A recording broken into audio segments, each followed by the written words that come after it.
जय श्री राम। आज का वीडियो स्टार्ट करते हैं इंटीजर से। इंटीजर्स क्लास 7 का पहला चैप्टर है एनसीईआरटी पैटर्न का। इसको हिंदी में कहते हैं हम लोग पूर्णांक। पूर्णांक के अंदर आता क्या है? पूर्णांक के अंदर आता है पूर्ण संख्या और ऋण संख्या प्लस ऋण संख्या।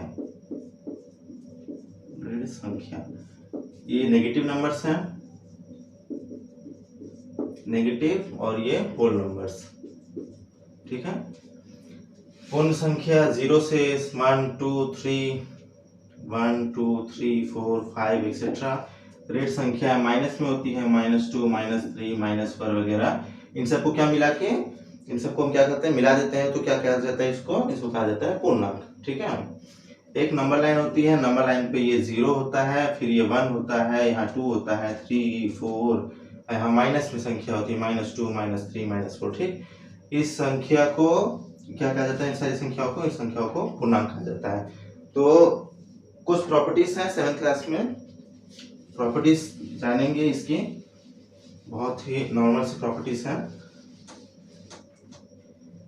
पहली प्रॉपर्टी है क्लोजर प्रॉपर्टी। पहली प्रॉपर्टी क्लोजर प्रॉपर्टी।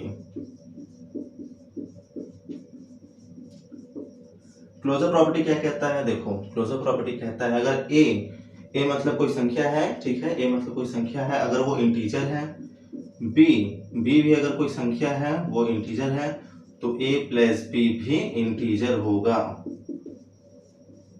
ये भी एक इंटीजर होगा। ठीक है। पहली प्रॉपर्टी क्या कहती है? अगर a भी एक इंटीजर है, b भी एक इंटीजर है, तो a प्लस बी यानी उन दोनों का जो सम होगा वो भी एक इंटीजर होगा। ठीक है। ऐसी कई सारी प्रॉपर्टीज होती हैं इंटीजर्स में, पढ़नी पड़ती हैं, आगे चल के काम आएगा। अभी थोड़ा बोरिंग लगता है लेकिन ठीक है, आगे चलते हुए ये सारी चीजें काम आएंगी। यहाँ पर गड़बड़ हो जाओगे, आगे एक स्टेप चढ़ते हुए आप भूल जाओगे, गिर जाओगे। वहां पर आगे चल के पता चलेगा कि ये सारा याद नहीं किए थे, आगे चल के दिक्कत होगा। ठीक है। इसलिए यहाँ पर चीजें याद करते हुए चलेंगे। अच्छा देखो, ये दूसरी प्रॉपर्टी है। दूसरी प्रॉपर्टी है commutative property. Commutative property. Commutative property देखो, हिंदी में क्या कहा जाता है? इसको हिंदी में कहा जाता है संवृद्ध गुण। ठीक है, संवृद्ध गुण। इसको क्या कहा जाता है? इसको कहा जाता है क्रम विनिमय। क्रम विनिमय। ठीक। चलो, यहाँ यूट्यूब पे पढ़ ले रहे हैं, ठीक है, यूट्यूब पे यहाँ पर समझ में आ रहा है, ठीक है, लेकिन ऐसा नहीं है कि आपको यूट्यूब से ही सब समझ लिए उसके बाद किताब खोलने की जरूरत नहीं पड़ेगी। किताब से आप पढ़िए, किताब से आप पढ़िए, रिवीजन करिए। कई सारे वहाँ क्वेश्चंस दिए हुए हैं, ठीक ठाक दिए हैं, आप वहां पर फिर पढ़िए, समझ में आ जाएगा। ना जो समझ में आए यूट्यूब पे देखेंगे, टीचर से पूछेंगे, कोचिंग में जा रहे हैं कोचिंग में पूछेंगे, लेकिन किताब से भी पढ़ेंगे, यूट्यूब से पढ़ेंगे, 100% समझ में आएगा। ठीक है। वैसे क्या है कि 70% 60% हो जाता है, 100% क्लियर नहीं होता है, 100% समझने की कोशिश करता है। ठीक है। कम्यूटेटिव प्रॉपर्टी क्या बताता है? कम्यूटेटिव प्रॉपर्टी बताता है कि अगर a plus B equals to B plus A, यानी कि 4 और 3 भी 7 होगा और 3 और 4 भी 7 होगा, उल्टा पलटा। कम्यूटेटिव प्रॉपर्टी क्या बताता है? क्रम विनिमय उल्टा पलटा। यानी कि 3 को 4 से जोड़ो तो भी वही आएगा, 4 को 3 से जोड़ो तो भी वही आएगा। यानी ए मतलब कोई संख्या, ए मतलब कोई संख्या, बी मतलब कोई दूसरी संख्या। ठीक है। दोनों को आपस में उल्टा पलटा कर देंगे तो भी क्या होगा? सही होगा। अच्छा देखो, ये एडिशन के लिए सही है, कम्यूटेटिव प्रॉपर्टी एडिशन के लिए सही है, मल्टीप्लिकेशन के लिए भी सही है, मल्टीप्लिकेशन के लिए भी सही है। कम्यूटेटिव प्रॉपर्टी में अगर आप 4 × 3 करेंगे तो भी 12 होगा, 4 × 3 करेंगे तो भी 12 होगा, और 3 × 4 करेंगे तो भी 12 होगा। ठीक है। लेकिन ये कम्यूटेटिव प्रॉपर्टी जो होता है वो माइनस के लिए सही नहीं होता है। वो माइनस के लिए सही नहीं होता है। क्यों नहीं सही होता है? मान लो कि माइनस तुम किए किसी नंबर को, मान लो माइनस किए, -3 -8 किए, यहाँ पर -3 -8 किए, क्या ये माइनस होगा? ये माइनस नहीं होगा। ये क्या हो जाएगा? यहाँ पर ये माइनस और ये माइनस जुड़ जाता है। ठीक है, ये माइनस जुड़ जाता है, क्या होगा? 8 3 11 हो गया। यहाँ माइनस नहीं होगा। लेकिन अगर इसी का उल्टा कर दो, इसको उल्टा कर दो, इसको उल्टा कर दो, इसको क्या किए? उल्टा कर दिया। 8 में से अब देखो यह क्या हो गया? ये हो गया प्लस। ठीक है, ये क्या हो गया? ये प्लस। अब यहाँ पॉजिटिव में आया नंबर, यहाँ क्या है? नेगेटिव में आया नंबर। दोनों एक है क्या? पॉजिटिव नेगेटिव एक है? नहीं, पॉजिटिव नेगेटिव एक नहीं है। कम्यूटेटिव प्रॉपर्टी इसके लिए सही नहीं है, ठीक है। कम्यूटेटिव प्रॉपर्टी इसके लिए सही नहीं है। किसके लिए सही है? मल्टीप्लिकेशन के लिए सही है, एडिशन के लिए सही है, लेकिन इसके लिए माइनस के लिए सही नहीं है, ठीक है। दूसरी प्रॉपर्टी देखते हैं। दूसरी प्रॉपर्टी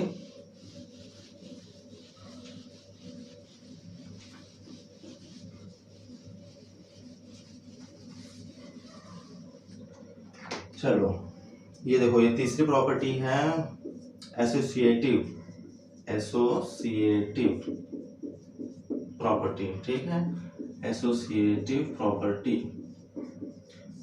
यानी कि सहचार्य प्रगुण या गुण, जो भी आप कहिए, प्रगुण माने प्रॉपर्टी, गुण माने प्रॉपर्टी, प्रगुण माने रहा होता है। चलो एसोसिएटिव प्रॉपर्टी क्या बताती है?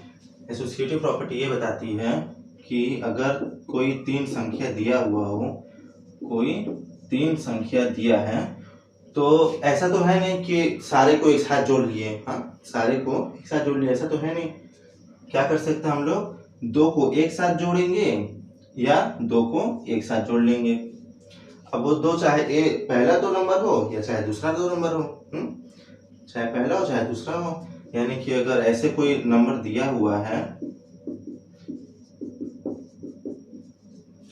या तो पहले हम 3 और 4 को आपस में जोड़ लेंगे, या तो हम पहले 4 और 5 को आपस में जोड़ लेंगे। एसोसिएटिव प्रॉपर्टी क्या बताता है? या तो पहले 3 और 4 को जोड़ लेंगे, या तो क्या करेंगे 4 और 5 को जोड़ लेंगे। आपका सम जो होगा इसका चेंज होने वाला नहीं है, जो भी आंसर आएगा सेम आएगा, कोई दिक्कत नहीं है, ठीक है। ये नियम ये बताता है। चौथी प्रॉपर्टी क्या है?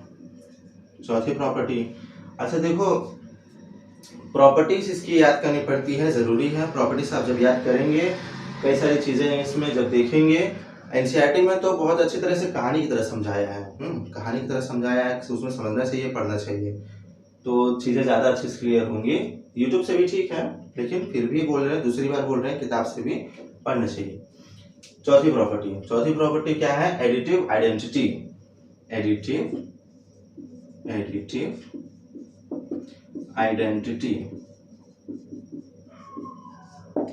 आइडेंटिटी यानी कि इसको हिंदी में कहते हैं योज्य तत्समक।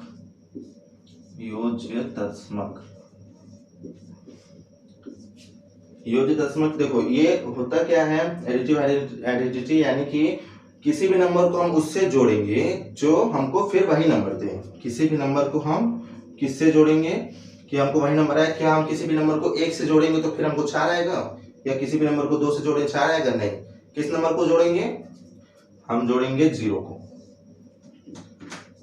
0 को जोड़े 4 आया, तो ये क्या हुआ? ये एडिटिव आइडेंटिटी, ये प्रॉपर्टी हुआ, ठीक है। किसी भी नंबर को हम क्या करेंगे? 0 से जोड़ते हैं तो हमको वही नंबर मिलता है। क्या मल्टीप्लिकेशन के लिए सही है? ये मल्टीप्लिकेशन के लिए सही नहीं है। मल्टीप्लिकेशन के लिए होता है मल्टीप्लिकेटिव आइडेंटिटी, वहां पर होता है क्या? 1। वहां पर होता है 1। किसी भी नंबर को हम 1 से क्या करते हैं? जब मल्टीप्लाई करते हैं तो हमको क्या आता है? फिर वही आंसर फिर आ जाता है, ठीक है। तो मल्टीप्लिकेटिव आइडेंटिटी, ठीक है, मल्टीप्लिकेशन के लिए है। एडिटिव आइडेंटिटी यहाँ पर 0 है। इसका मतलब क्या है कि बस हमको उस नंबर से मल्टीप्लाई या उस नंबर को एडिशन करना है कि हमको फिर वही नंबर मिल जाए। समझ में नहीं आ रहा होगा कि सबका जरूरत क्यों पड़ रहा है, क्यों याद करना पड़ रहा है, लेकिन जब आगे कई सारे सम सॉल्व करेंगे, यहाँ तो बस याद करना है इस चैप्टर में, आगे कई सारे सम सॉल्व करेंगे तो पता चलेगा कि अच्छा इसका भी क्या काम था, क्यों याद करना पड़ रहा है, ठीक है। एक और प्रॉपर्टी है, लास्ट प्रॉपर्टी, डिस्ट्रीब्यूटिव प्रॉपर्टी। चौथा था कि पांचवा था जी? चलो पांचवा था। डिस्ट्रीब्यूटिव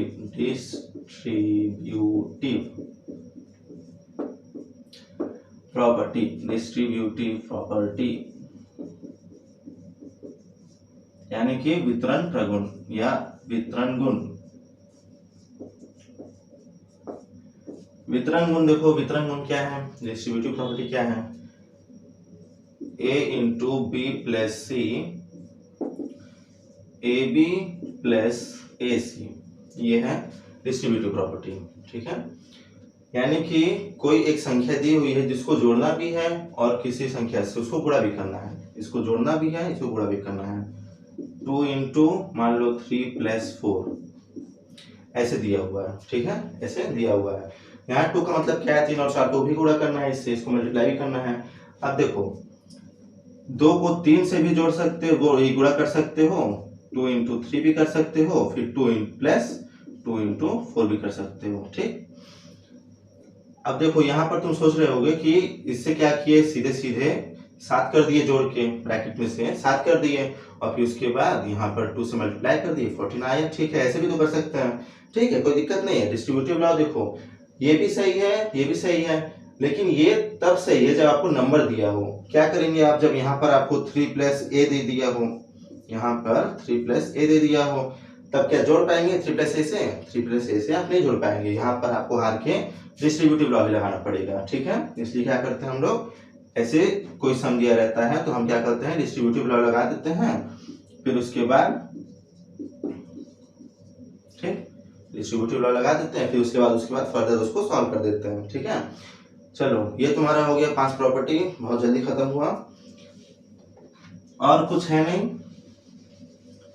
थोड़ा बहुत इसमें लास्ट में है। देखो एक लास्ट में एक चीज है किताब में एक लास्ट में एक चीज है, वो ये बताता है किसी भी नंबर को हम क्या करते हैं, जब 1 से उसको डिवाइड करते हैं, किसी भी नंबर को हम 1 से जब डिवाइड करते हैं तो हमको क्या आ जाता है, फिर वही नंबर मिल जाता है, ठीक है। किसी भी नंबर को हम क्या करेंगे, जब 1 से डिवाइड करेंगे तो हमको फिर वही नंबर मिल जाता है, ये भी एक प्रॉपर्टी है, ठीक है, याद करने वाली बात ये भी है। चलो देखो जैसे किसी भी नंबर को हमने 1 से डिवाइड किया, इसको 1 से डिवाइड किया, कितनी बार में गया, फिर हमको क्या हुआ, वही नंबर मिल गया। किसी भी नंबर को हम उसको डिवाइड करेंगे वही नंबर मिल जाता है, जाहिर सी बात है, पता ही है। चलो यही था इंटीजर्स का, बस हमको इसमें क्या करना था, सारा हमको प्रॉपर्टीज याद करना था, जितना भी प्रॉपर्टीज है हमको प्रॉपर्टीज याद करना था, बस। चलो